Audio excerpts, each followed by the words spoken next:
Hi friends, இதுவரை நம்ம சேனலை சப்ஸ்கிரைப் பண்ணாதவங்க சப்ஸ்கிரைப் பண்ணிக்கோங்க. பெல் பட்டனையும் கிளிக் பண்ணிக்கோங்க. கமெண்ட்ஸில் உங்கள் பெயரையும் சொல்லுங்கள். பாய். நீலக்குருவி ரொம்ப பிஸியா இருந்துச்சு. அது அந்த பக்கம் இந்த பக்கம் அலைஞ்சுகிட்டு இருந்துச்சு. அத பார்த்த மிட்டு கேட்டுச்சு.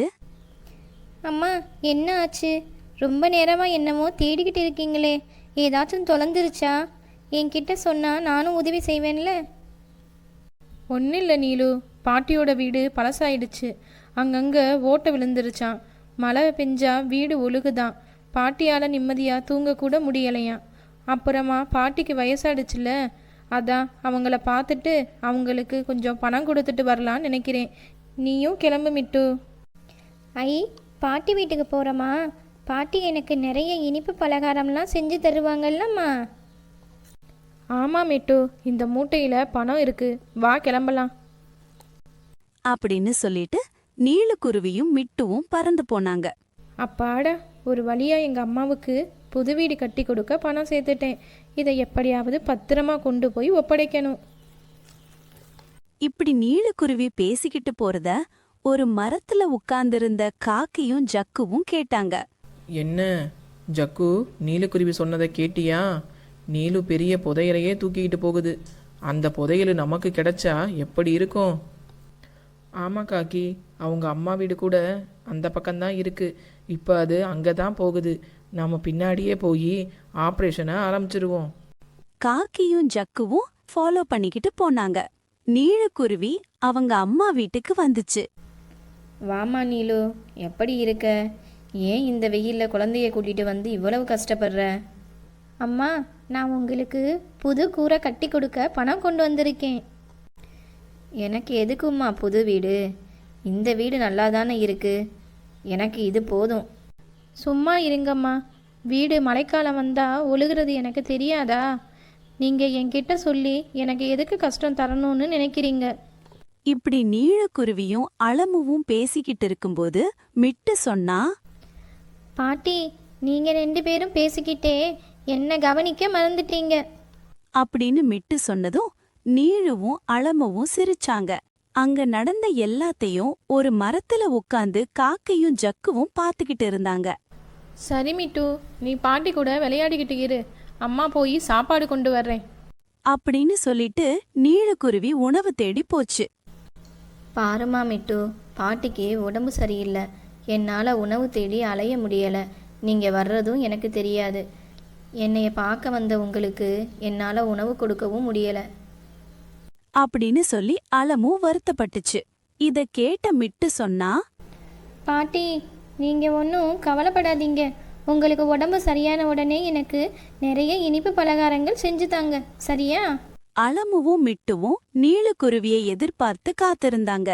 ஆனா வந்தது நீலக்குருவி இல்ல. காக்கியும் ஜக்குவும் உள்ள வந்தாங்க.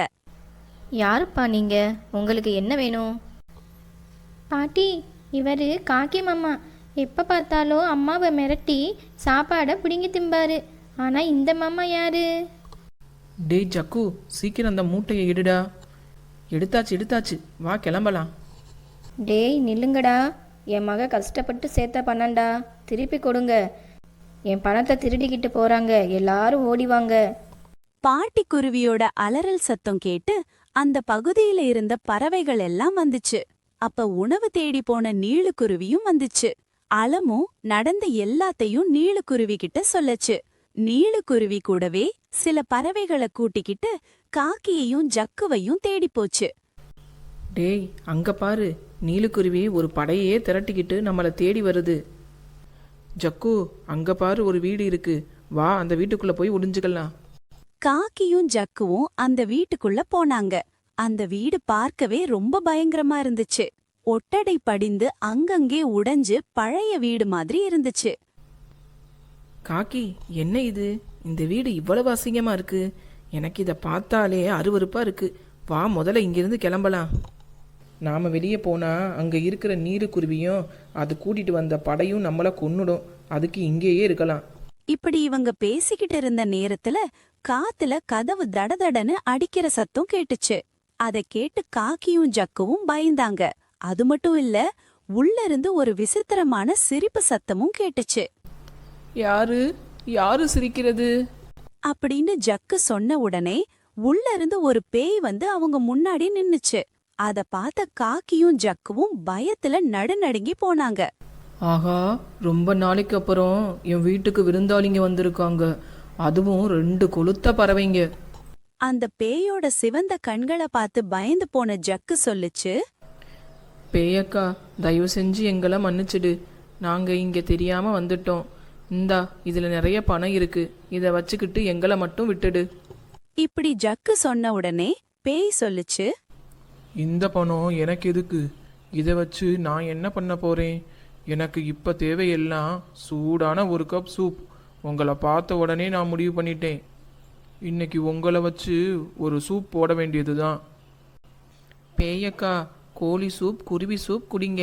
அதுதான் நல்லா இருக்கும். காக்கா சூப் குடிக்காதீங்க. அப்புறம் உங்க அழகான பேய் குரல் போய் கா காங்கிற குரல் வந்துடும். அது உங்களுக்கு நல்லா இருக்காது. வேணும்னா அவனை ட்ரை பண்ணுங்க. என்ன சாப்பிட்டா உங்களுக்கு வயிறு வலிக்கும்? நான் எப்பவுமே காலையில் குப்பை தொட்டியில் கிடந்த வடை, மிச்சமான சோறைத்தான் சாப்பிடுவேன். அதனால என் உடம்பு ஃபுல்லாக ஆயிலாக தான் இருக்கும். அதை நீங்கள் சாப்பிட்டா குண்டாயிடுவீங்க. இப்போ தான் நீங்கள் ஸ்லிம்மாக அழகாக இருக்கீங்க. பரவாயில்ல, எனக்கு ஆயில் சாப்பாடுனா ரொம்ப பிடிக்கும். அதுலேயும் இதுவரை நான் காக்கா சூப் குடிச்சதே இல்லை. இன்னைக்கு ஃபர்ஸ்ட் டைம் உங்களை வச்சு ட்ரை பண்ண போறேன். இப்படி சொல்லிக்கிட்டே பேய் அடுப்புல ஒரு பெரிய பாத்திரத்தை எடுத்து வச்சுச்சு. உடனே காக்கியும் ஜக்குவும் பயந்து கத்த ஆரம்பிச்சாங்க. யாராவது வந்து எங்களை காப்பாத்துங்களே, இந்த பேய் எங்களை கொல்ல பாக்குது. அவங்க 2 பேரும் கத்துற சத்தம் நீலுக்குருவிக்கும் மற்ற பறவைகளுக்கும் கேட்டுச்சு. இத கேட்ட மற்ற பறவைங்க சொன்னாங்க. 2 பேரும் நல்லா மாட்டினாங்க. அவங்க பண்ண தப்புக்கு இதுதான் சரியான தண்டனை. உடனே நீலுக்குருவி சொல்லுச்சு. இல்லை ஃப்ரெண்ட்ஸ், அப்படி சொல்லாதீங்க. என்னதான் அவங்க தப்பு செஞ்சாலும் அவங்க திருடினதுக்கு தண்டனை அவங்க உயிர் விடுறது இல்லை. என்ன இருந்தாலும் அவங்களும் நம்ம காட்டை சேர்ந்தவங்க. நாம தான் அவங்கள எப்படியாச்சும் காப்பாற்றணும் அப்படின்னு சொல்லிட்டு எல்லா பறவைகளும் வீட்டுக்குள்ள போனாங்க. நீங்கள் அவங்கள ஒன்றும் செஞ்சிடாதீங்க. அவங்க 2 பேரும் எனக்கு அண்ணன் மாதிரி. நீங்கள் பேசுகிறத நான் கேட்டுக்கிட்டு தான் இருந்தேன். உங்களுக்கு சூப்பு தானே வேணும், நான் செஞ்சு தரேன். அவங்கள விட்டுடுங்க. என்ன, உனக்கு சூப் செய்ய தெரியுமா? எனக்கு சூப் நல்லாவே செய்ய தெரியும். நான் போய் உங்களுக்கு வாழைத்தண்டு சூப் பண்ணி கொண்டு வர்றேன். என்ன, வாழைத்தண்டு சூப்பா? எனக்கு அது வேணாம். எனக்கு கோழி சூப்பு தான் வேணும். பேயக்கா, நீங்கள் அதை சாப்பிட்டு பாருங்க. உங்களுக்கு அது ரொம்ப பிடிக்கும். அப்படின்னா நீ போய் அதை செஞ்சு கொண்டு வா. சாப்பிட்டுட்டு நல்லா இருந்தா அப்ப இவங்களை நான் விடுறேன். பேய் இப்படி சொன்னதும் நீலுக்குருவி வீட்டுக்கு போய் வாழைத்தண்டுல சூப் செஞ்சு கொண்டு வந்துச்சு. அத சாப்பிட்ட பேய் சுவையில மெய் மறந்து போச்சு. ஆஹா, கோழி சூப்பை விட இந்த வாழைத்தண்டு சூப் பல மடங்கு சுவையா இருக்கே. எனக்கு இது அடிக்கடி கிடைக்குமா? கவலைப்படாதீங்க பேயக்கா, நான் உங்களுக்கு இதை அடிக்கடி செஞ்சு கொண்டு வர்றேன். நீலுக்குருவி இப்படி சொன்னதும் பேய் காக்கியையும் ஜக்குவையும் விட்டுடுச்சு. நீலு, எங்களை மன்னிச்சிடு. காசுக்கு ஆசைப்பட்டு தப்ப பண்ணிட்டோம். இனி யாருடைய பொருளையும் திருட மாட்டோம். தப்பை உணர்ந்தா சரிதான். ஆனால் நீங்கள் செஞ்ச தப்புக்கு கண்டிப்பாக தண்டனை உண்டு. தண்டனையா? என்ன அது? எங்கள் அம்மா வீட்டு பழைய கூரையை எடுத்துட்டு நீங்கள் 2 பேரும் தான் புதுசாக கட்டித்தரணும், சரியா? சரி நீலு, நீ சொல்ற மாதிரியே செஞ்சிடறோம். பேய்கிட்ட சூப் ஆகிறத விட கூரையை சரி பண்ணி தர்றது எவ்வளவோ மேலு. காக்கியும் ஜக்குவும் சொன்னதை கேட்டுட்டு எல்லா பறவைகளும் சிரிச்சுச்சு. நீலுக்குருவியோட சேமிப்பு பணமும் அதுக்கு பத்திரமா திருப்பி கிடைச்சிச்சு. ஹாய் ஃப்ரெண்ட்ஸ், இதுவரை நம்ம சேனலை சப்ஸ்கிரைப் பண்ணாதவங்க சப்ஸ்கிரைப் பண்ணிக்கோங்க. பெல் பட்டனையும் கிளிக் பண்ணிக்கோங்க. கமெண்ட்ஸில் உங்கள் பேரையும் சொல்லுங்கள். பாய்.